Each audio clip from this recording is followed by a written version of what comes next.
Okay, welcome back. Welcome back, everyone. So we continue. We continue with conflict management style. Okay. For the conflict management styles, there are four categories. No, five style. Okay, sorry, five style. Competing, avoiding, accommodating, collaborating, and also compromising. Okay? So these styles they are based on the two dimensions, the assertiveness and also the cooperativeness. Assertiveness is acting in one's own best interest. Okay, while for the cooperativeness, it means working towards the best interest of the other person. Okay, see the difference here. Assertiveness on best interest, cooperativeness interest of the other person. Okay, we look at these figures. Okay, these figures is provide a visuals representations of these five conflict management style based on the level of the acceptance. Here we can see from low to high, and also the level of the cooperativeness from low to high. Okay, so in developing the conflict management styles to resolve the etiquette issue, a leader may need to adjust the styles to fit in a particular etiquette dilemma. So we can see here at this part, okay, at this part is the competence conflict style of management. So the leaders having a competence conflict management style are highly assertive. Okay, see this is the level of the assertiveness. They are highly assertive and not cooperative. So competence leaders they will believe okay, in winning at any cost and measure success by how much the other side lost. Okay, and this side is the collaborating.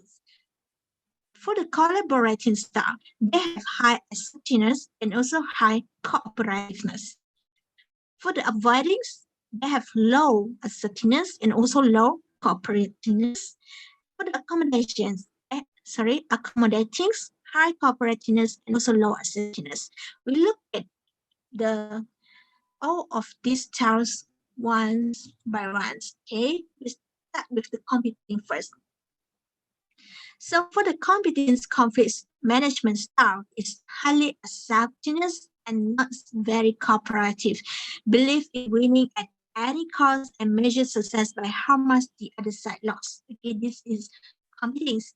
And for the avoiding conflict management style, okay, not effective because they avoid the conflict at any cost, even if it leads to misconduct, are uncooperative as well, okay, and are non-assertive. They try to avoid a lot of things, okay? They are not effective. And this avoidance it can lead to the misconduct. Even if they are aware of the misconduct, they have no desire to manage it. Okay, so this is avoiding conflict management style. Then accommodating conflict management style, they are highly cooperative, non-assertive, and give in to the other side, even if it means sacrificing their own interests and values. Okay, so the leaders accommodate, okay, thus engaging in the misconduct. So the result can be an ethical disaster. For example, a sales manager who knows her sales papers engage in briberies, okay, when they are selling the product, but he allows the misconduct to continue because of the high performance. The high performance has an accommodating style of the conflict management, okay.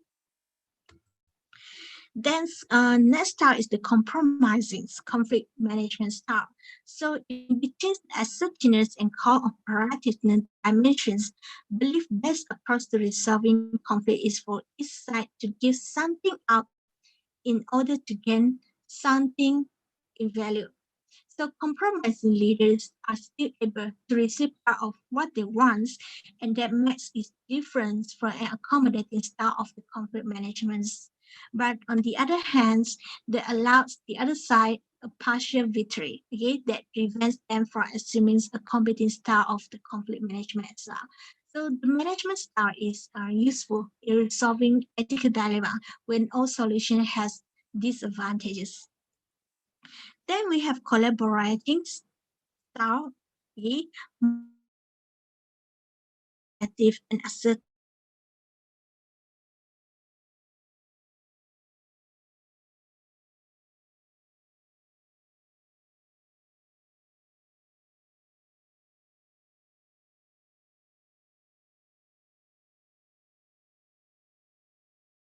Able to empower the employees. Employee empowerment is an essential component of a value-based organizational cultures. Okay? So the value-based organizational cultures is encourage the employees to express their concern, then bring out the ethical issue and take a proactive approach towards resolving the conflict. Okay? So easy access to this ethical score and policy, it can help the employees when making the ethical decisions. Then for the communications, the ethical leaders, they must be transparent. Okay? They must have transparency and reporting are two major dimensions of the ethical communications. So ethical leaders, they are well the ethics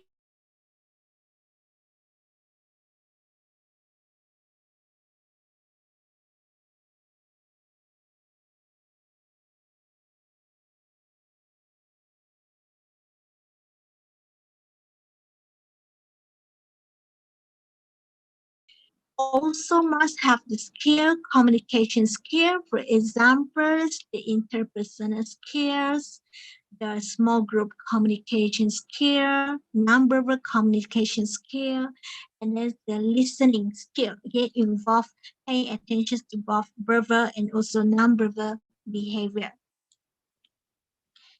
The leader-follower relationships in the communications. So leader-follower congruence occur when leader and follower they share the same visions and objectives.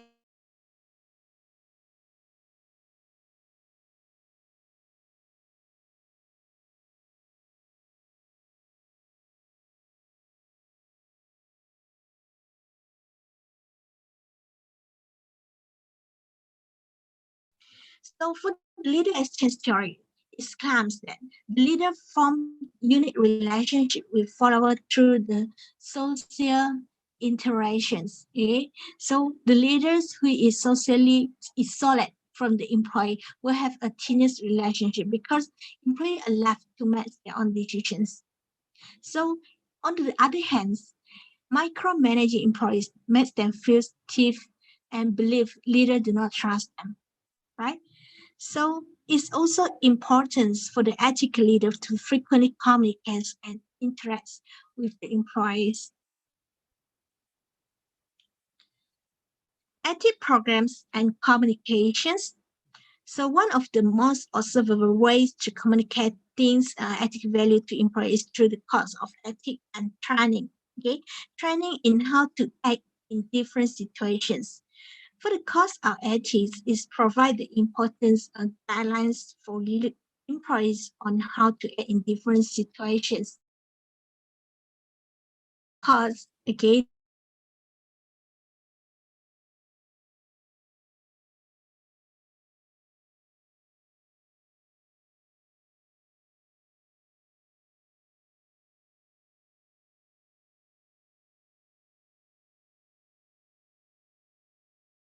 company who are most familiar with the firm's ethics value as well.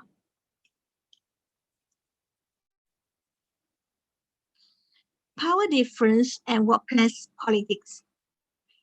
Ethical leaders can mitigate power difference through frequent communications with the workers, okay, and the ethicals are leaders. They should move amongst the employees. They should listen to the employee feedback what are their concerns. Okay, so the points of this interaction is to create more beneficial relationship with the employee, and at the same time it can reduce the power differences between this group. Their organization's politics is often perceived as trying to achieve one end, even if it means harming others in their organizations. For example, gossip, manipulations, playing favorites, okay, and taking credits for another words, okay. All of these are the example of the commonly associated with the workplace politics. And there is a difference, okay, between have a high degree of office politics and having a good political skill. For the ethical leader, they should avoid the former but adopt the latter. Okay, the political skill it can be used to promote the organization's goal and helps rather than hinders other employees. The ethical leaders with the good skill, they able to navigate the difficult situation. They can reduce the uncertainty as well, okay, and also advocate for the positive chance. So it can lead the employees okay, through chance while avoiding the office politics by distributing the rewards fairly and communicating the firm's corporate values to all of the employees in the organizations. Feedback. Okay, so most companies they recognize the needs for the organization as a leader to provide the feedback to the employee.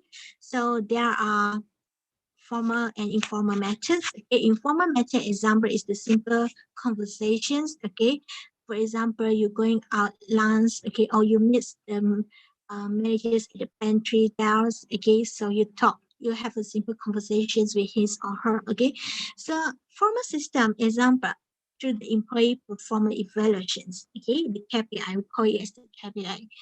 And then the need for the organization's leader to get the feedback from their employee. So they need is important, okay, to remember that what the leaders they might implement and ethic programs, the employee would and values into their daily decisions. Okay, so that's why okay it's very important for us to get the feedback from them. Okay, because from them we will be able to identify the ethical issue that happens. And it's also helpful to incorporate the feedback when measuring the effectiveness of the company's ethic programs. And the employee feedback, it can be generated in many different ways as well. For example, you can do the interview, anonymous survey, ethics audit, and website as well. Leadership styles influence the ethical decisions. Okay, so the most effective ethical leaders it possess the ability to manage themselves and their relationship with others effectively. So a skill we know it as the emotional intelligence. Okay, this one developed by the Daniel Goleman. Okay, so the first star here we have the how many star here? 6 star. Okay, the first star here is the cursive leader. Okay, cursive leader. For the cursive leaders, they demand the instantaneous obedience and focus on achievement, initiative, and self-control. So although this star can be very effective okay, during the time of crisis or during a turnaround, it's otherwise create a negative climate for the organization's performance. Then the second style is the authoritative style. This style is considered to be one of the most effective styles. It inspires the employee to follow a vision, facilitates trends, and creates a strongly positive performance climate. Then we have the affiliative leader style. Okay, this kind of style, the leader they value the people, their emotions, and their needs and relies on the friendship and trust to promote the flexibility, innovation, and risk taking. Example of the leader that have the affiliative leader style. Tony Fernandez. Okay, Tony Fernandez, he has these kinds of leaderships. Then we have the democratic leader. Okay, this one relies on the participations and teamwork to reach collaborative decisions And this star focus on climate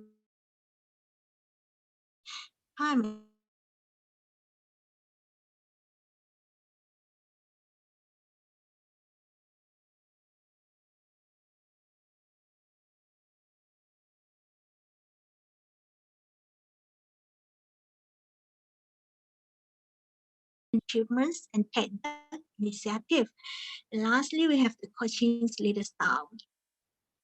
So the coaching's leaders build a positive climate by developing skill to foster long-term success, delegating responsibility, and skillfully issuing the challenging assignments. So another way, okay, to consider about the leadership style is to classify them as the transactionist leader or transformationist leader. For the transactionist leaders, they attempt to increase the employees' efficiency through negotiating or bartering for desired behavior, a level of the performance.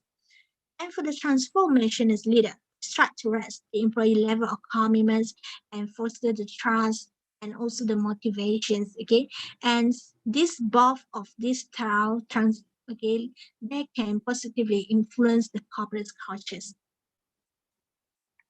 For example, the transformations leaders, they can communicate a sense of missions, then stimulate new ways of thinking and enhance as well as generate the new learning experience. Okay, so these leaders, they consider the employee needs and aspirations in conjunctions with the organization's needs. And for the transactionist leaders just now, they can focus on ensuring required conduct and procedure are implemented desired outcome.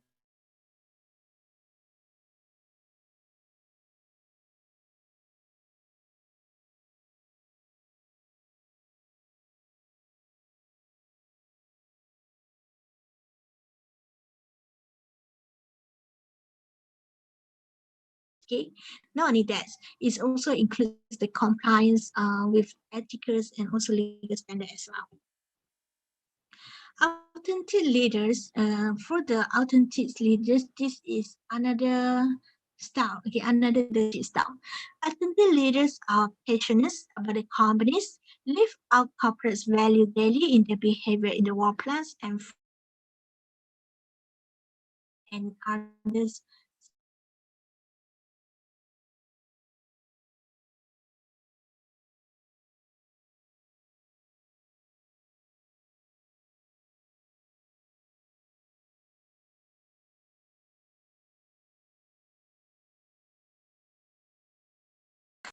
So the acronyms of the radar is used to describe an ethical leader's duty. Okay, so the first step to prevent the misconduct is we need to recognize the ethical issue. Okay, we need to determine what issue are most likely the company needs to face, okay, so that we can control it to avoid it. So a good way to create the recognitions is to teach the employee about common types of ethical issue, okay, through the ethical trainings program.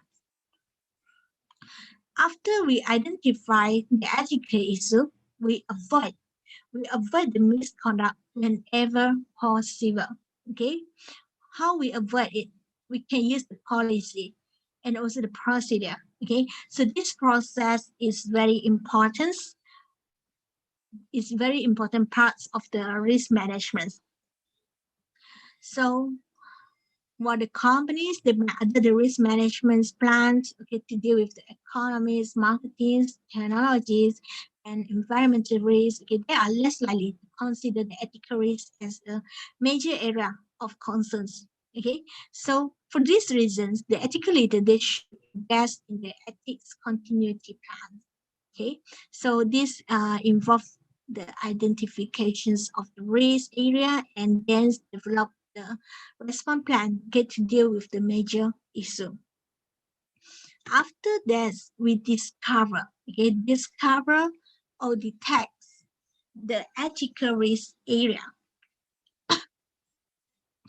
So many managers, they are reluctant to engage in this process because they fear doing so will uncover a lot of questionable conduct. Okay, they can put the firm or themselves in an unfavorable light.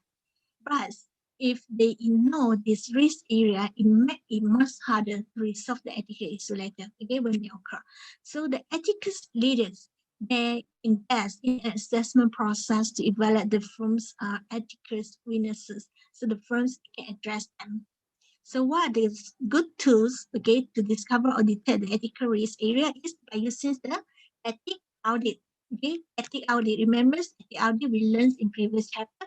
This is one of the good assessment for us to discover the ethical issue. And then the next step is answer stakeholder concerns when an ethical issue is comes to light. Okay, so when the ethical issue is detected, a leader they should communicate with employee so everyone is aware of the issue, okay, and its importance and the necessity for resolving it. Okay, then the codes of ethics, ethic training, the tool, and also the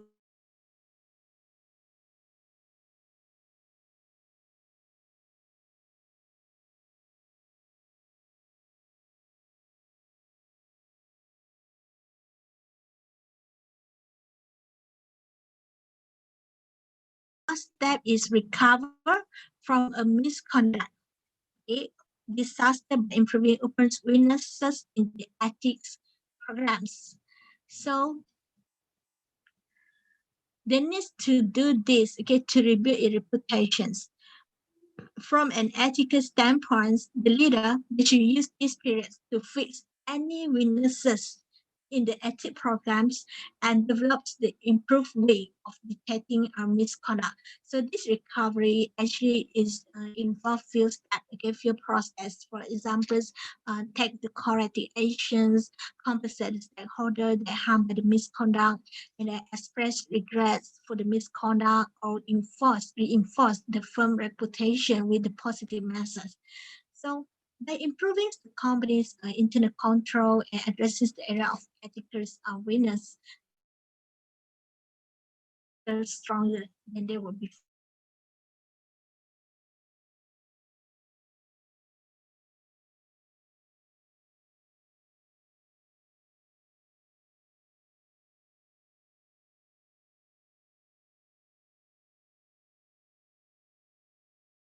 Questions, okay. Okay, attendance, okay, all presents today. Okay, good.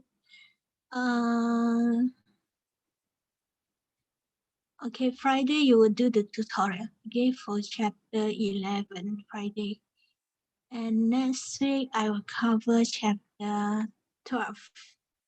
Chapter 12 is our last chapter.